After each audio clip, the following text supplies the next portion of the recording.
नमस्ते। थर्ड आई में आपका स्वागत है। आज थोड़ी बात कर ली जाए। बीजेपी एक ऐसी सरकार है और एक ऐसी पार्टी है जो समदृष्टि रखती है, दोस्त मित्रों पे बराबर की नज़र रखती है। जो दोस्त हैं उनके ऊपर भी पूरी तरह से नज़र, कहाँ क्या है सब फाइल तैयार रखी जाती है। और यही गुजरात मॉडल है। हर एक की कुछ वीकनेस, हर एक के भाई बंधु कहाँ हैं, चाचा चाची कहाँ हैं, मामा मम्मी कहाँ हैं, इस तरह की बात। लेटेस्ट इसमें ललित मोदी जी हैं। मैं ललित मोदी जी के बारे में बता दूं कि पॉलिटिकली वो बहुत खास वसुंधरा राजे जी के थे। वो ऐसा कहा जाता है कि वसुंधरा राजे जी के जो लड़के हैं उनके साथ उनके व्यापारिक संबंध थे, और कुछ लोग कहते हैं आज भी हैं। अच्छी बात होगी अगर वसुंधरा राजे जी या उनके लड़के एक स्पष्टीकरण दे दें कि उनका न कभी कोई संबंध था और न है, क्योंकि ये भी ज़रूरी है कि वो कह दें कि मेरा उनसे कोई व्यापारिक संबंध नहीं था। आजकल ललित मोदी बड़ा चर्चा में है। ललित मोदी हरदम 2-4 साल के बाद चर्चा में आ जाते हैं, आजकल फिर से चर्चा में है। कारण है कि उनको एक वो देश से भागे हुए हैं। मैं उस पर भी आऊँगा, क्यों भागे, कैसे भागे, क्या है मामला। लेकिन बीजेपी किस तरह से अपने ही लोगों के ऊपर नियंत्रण रखती है, कुछ ना कुछ। वो ललित मोदी जी आजकल बहुत चर्चा में है। रोज न्यूज़पेपर में आ रहा है कि वो एक वाना अटू जो है, वानू, माफ कीजिएगा, वानू अटू, अब स्पेलिंग जो हो VANUATU, वानू अटू पैसिफिक में एक राज्य है, एक राष्ट्र है, माफ कीजिएगा। मोदी जी अभी मॉरिशस गए हैं। मोदी जी जल्दी ही वानानुट्टू भी जाएंगे। बड़ा राज्य है, भयंकर। तो मुझे लगता है कि वहाँ अभी तक नहीं गए हैं। भारत के पहले प्रधानमंत्री होंगे जो वानानुट्टू की धरती पे पैर रखेंगे। कुल आबादी 3,35,000, इतना बड़ा देश। GDP कुल पूरे देश की GDP 1.002 बिलियन, करीब 8,500 करोड़ रुपए टोटल, जितना हम कुंभ पे अपना ऐसे ही लोगों को स्नान करवा देते हैं, 8,500 करोड़ का। और कुल क्षेत्रफल करीब 80 उसके छोटे आइलैंड हैं। कुल क्षेत्रफल 12,000 स्क्वायर किलोमीटर, रफली 12,000 स्क्वायर किलोमीटर। ये बात मैंने इसलिए कही कि एकदम से ये क्यों चर्चा में आ गया कि नहीं उनको पासपोर्ट है और फलाना है, उन्होंने इंडियन पासपोर्ट सरेंडर कर दिया, वो पासपोर्ट ले लिया। पहले जरा ललित मोदी समझ लीजिए और इनको कहाँ से कसा जा रहा है और किसको कसा जा रहा है। बहाना तो ललित मोदी हैं। एक तो मुश्किल ये है कि इनके नाम के साथ मोदी है, तो भाई ये जरा आपको ध्यान रखना होता है। राहुल गांधी इसी बात की सज़ा पा चुके हैं। तो जब भी मैं इस पूरे उसमें अगर मोदी या ललित मोदी या केवल ललित कहूँ तो उसका मतलब ललित मोदी ही होगा, उसका मतलब कोई और मोदी नहीं होगा, ये मैं स्पष्ट कर दूँ। तो पहली बात, ये ललित मोदी हैं कौन? ललित मोदी साहब को BCCI के पुराने खिलाड़ी, पुराने चावल, Rajasthan cricket control board, Punjab cricket control board, ये सब पंजाब क्रिकेट, ये सारे उसके कहीं ना एसोसिएशन, माफ़ कीजिएगा, कंट्रोल बोर्ड तो BCCI है, Rajasthan cricket association, Punjab cricket, इन सब के में बहुत सालों तक इन्होंने अपना सिक्का चलाया था। सबसे बड़ा इन्होंने काम ये किया कि ये फाउंडर हैं और फर्स्ट चेयरमैन और फर्स्ट उसके कर्ता धर्ता, फर्स्ट कमिश्नर ऑफ IPL। जो एक IPL देश में फ्रॉड, मैं नहीं बोलूँगा फ्रॉड, गलत है, एक जो IPS का तमाशा और बिजनेस चल रहा है, जो इस देश के किसी के लिए भी मतलब व्यंग की जैसी चीज़ है, जिसमें रोमांच है IPL में, जिसमें जो पहले पिक्चर में होता नहीं था, थोड़ा डांस भी है। और पिक्चर में तो एक कैबरे होता था, यहाँ कैबरे से आगे बढ़ के कुछ डांस है, जो ओपन एयर आप देखिए, सामने सामने, मतलब रियल लाइफ शो देखिए। फिर रात में पार्टी है, शराब है, बेटिंग है, और ये सब हो चुका है। ये सब आ चुके हैं, इस पर इन्वेस्टिगेशन हो चुका है। फिर सब लोग अपना मुंह सिल के बैठ जाते हैं क्योंकि बड़े आदमियों का पैसा लगा है। और एक चीज़ और जान लीजिए, इस पूरे क्रिकेट कंट्रोल बोर्ड को जो हेड कर रहे हैं भाई साहब पूरे दुनिया के, वो हमारे यहाँ गुजरात से हैं।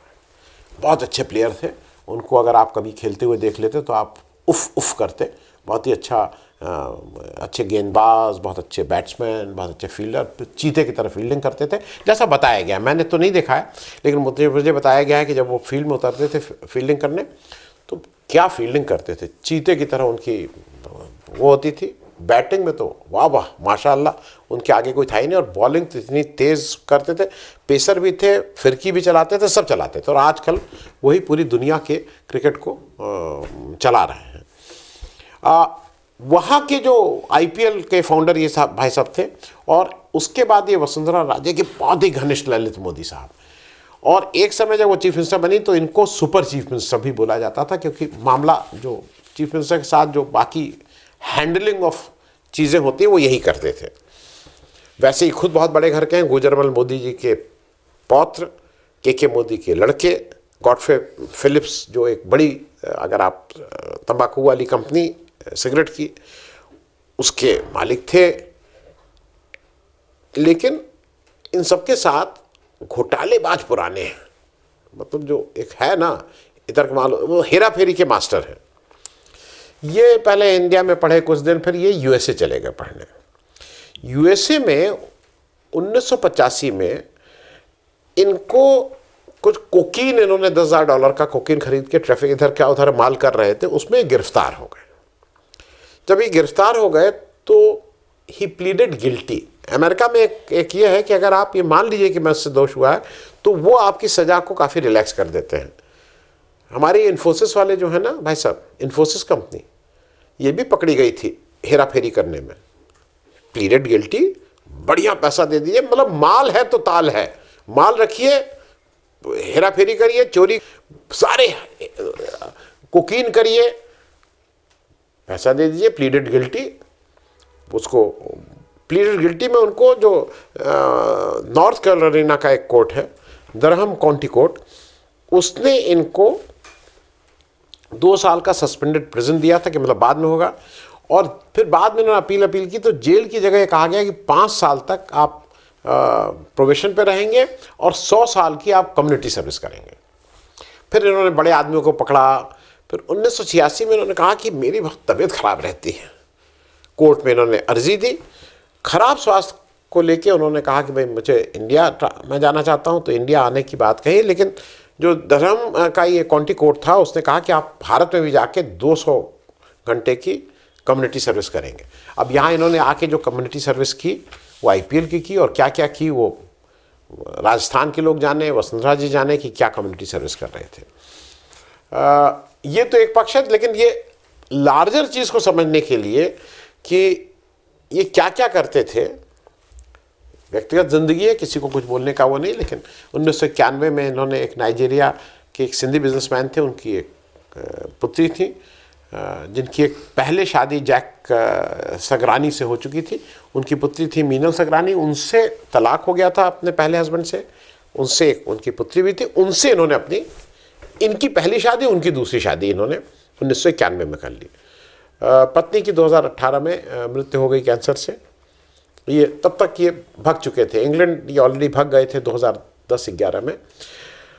आशिक मिजाज हैं। 2022 में के आसपास हम सब लोगों ने देखा था कि सुष्मिता सेन, विश्व सुंदरी, उनके साथ इनकी घूमने फिरने की बड़ी खबरें आ रही थी, था कि अब तो ये शादी करने वाले हैं। लेकिन जैसी खबर आ रही है कि 14 फरवरी जो वैलेंटाइन डे होता है हमारे यहाँ, 14 फरवरी या 13 फरवरी जो भी वैलेंटाइन डे है, 2025 में इनका ब्रेकअप हो गया। मतलब ये भी सुन के लगता है 62 साल 63 साल के आदमी का ब्रेकअप होता है। चलिए भाई, ये वैसे जब यहाँ इन्होंने अपनी कुछ और वो की थी तो फैशन टीवी चलाने वाले यही थे। फैशन टीवी याद है ना, जो हिंदुस्तान में आया था। ये शशि थरूर से भी उलझे थे। कोची की जो आईपीएल टीम थी उसको लेके इन्होंने आरोप लगाए थे। शशि थरूर को इस्तीफा देना पड़ा था। फाइनली ये ईडी इनके पीछे लगा और ये लंदन भाग गए। अब ईडी तो मतलब मुझे ये लगता है कि ईडी तो आजकल आप बीजेपी ज्वाइन कर लीजिए, वॉशिंग मशीन में आप धुल के साफ सुथरे। ये सफ़ेद कपड़े इनको बहुत अच्छे लगते हैं, सफ़ेद कपड़े खूब पहनते हैं ये। तो ये क्यों नहीं ईडी वो ज्वाइन कर रहे हैं? इसकी जगह ये खबर है कि ये इन्होंने वानुआटू नाम के एक छोटे से देश को पकड़ा। उस जिस देश में वो देश छोटा, 1980 में वो आज़ाद हुआ, और वहाँ पे वो भी एक अजीब देश है, एक मतलब वो उस देश को फ्रांस और यूनाइटेड किंगडम में दोनों लोग मिल के उसके ऊपर अपनी कॉलोनी चला रहे थे। और वहाँ पे एक ये है कि आप कैपिटल इन्वेस्टमेंट इमिग्रेशन है वहाँ, $1.5 लाख दे दीजिए, जो हिंदुस्तानी रुपए के हिसाब से करीब 1.30 करोड़ है। ज़्यादा पैसा नहीं है, मतलब जो इस तरह की चोरी चमारी करते हैं उनके लिए भगने के लिए ये सब हेवन है। बढ़िया से रहिए, इतना पैसा दे दिए सरकार को, मस्ती में वहाँ रहिए। तो ये सब हो गया था। इन्होंने अपना इंडियन पासपोर्ट सरेंडर करने की बात कर दी थी, बाकायदा फॉरेन मतलब मिनिस्ट्री की तरफ से आ गया था स्टेटमेंट कि भाई ये वो कर रहे हैं। हालांकि हिंदुस्तान में कुछ उच्च पद पे बैठे हुए जो लोग हैं उनके बच्चे भी हिंदुस्तानी पासपोर्ट सरेंडर कर चुके हैं, वो पासपोर्ट सरेंडर कर दिए थे। लेकिन इस बीच आ गया कि जो ये अब तो ये अपना वहाँ पहुँच जाते इनके, लेकिन अभी ये सारा कुछ मामला गड़बड़ा ये गया कि जो वहाँ के प्राइम मिनिस्टर हैं जोथम नापत, उन्होंने इनका पासपोर्ट कैंसिल कर दिया। अब ये क्यों हुआ है? नापट जी से इससे क्या मतलब? जो देश $1.5 लाख में नागरिकता दे रहा है उसको इन सबसे क्या मतलब था? मतलब सीधा साधा है। भारत में जो राजस्थान में इनके जो परिचित नेता हैं, अब वो अपना स्पेस चाहते हैं। भाई चीफ मिनिस्टर बनाया नहीं, अध्यक्ष बनाओ, उसके कैबिनेट में कहीं तो स्थान दो ना, स्पेस दो।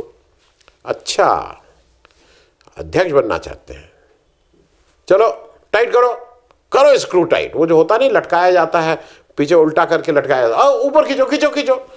तो वही है, ललित मोदी जी को केवल लटकाने की बात है, क्योंकि ललित मोदी जी के ऊपर किसी बैंक का पैसा लेके भागने की बात नहीं, फ्रॉड है, और वो सब ईडी के केसेस हैं। ईडी तो अपने मोटा भाई के जेब की चीज़, जब चाहे जिसको क्लीन चिट, जिसको चाहे उसको अंदर। लेकिन ये सारा कुछ खेल इसलिए हो रहा है कि एक समय में आपकी घनिष्ठता और व्यापारिक संबंध एक समय में तो थे ही, आज भी हैं कि नहीं है, ऐसा लगता है कि आज भी हैं। और निशाना राजस्थान की पॉलिटिक्स है, तीर चलाया जा रहा है ललित मोदी के ऊपर। अब देखने वाली इंटरेस्टिंग बात ये होगी कि ललित मोदी तो बहाने वो आएंगे नहीं, लेकिन यहाँ पे मुझे ये लगता है कि जो कई लोगों के मन में है कि भाई मैं कंट्रोल करती हूँ, मैं ऐसे करती हूँ, वो जो मन के अरमा अब आपको मन में ही रख देने होंगे, क्योंकि जब तक मोटा भाई और गुजरात मॉडल चल रहा है तब तक अभी कोई स्कोप सिर्फ पॉलिटिक्स करने का नहीं है। आपको ये सब अगर आपके पास नहीं है, आपके पास उनकी कुछ तस्वीरें हों, उनके कुछ जो ऑडियो हों, ऑडियो थे, वो ऑडियो कहीं से आप जुगाड़ करिए, तब तो आप बार्गेन कर सकते हैं, अदरवाइज़ कोई बार्गेन करने की आप में वो नहीं है। तो राजस्थान में अभी कोई बहुत चैलेंज बीजेपी के नेतृत्व को अंदर या बाहर से तो होने की कोई गुंजाइश दिख नहीं रही है। थैंक यू सो मच, बहुत बहुत धन्यवाद।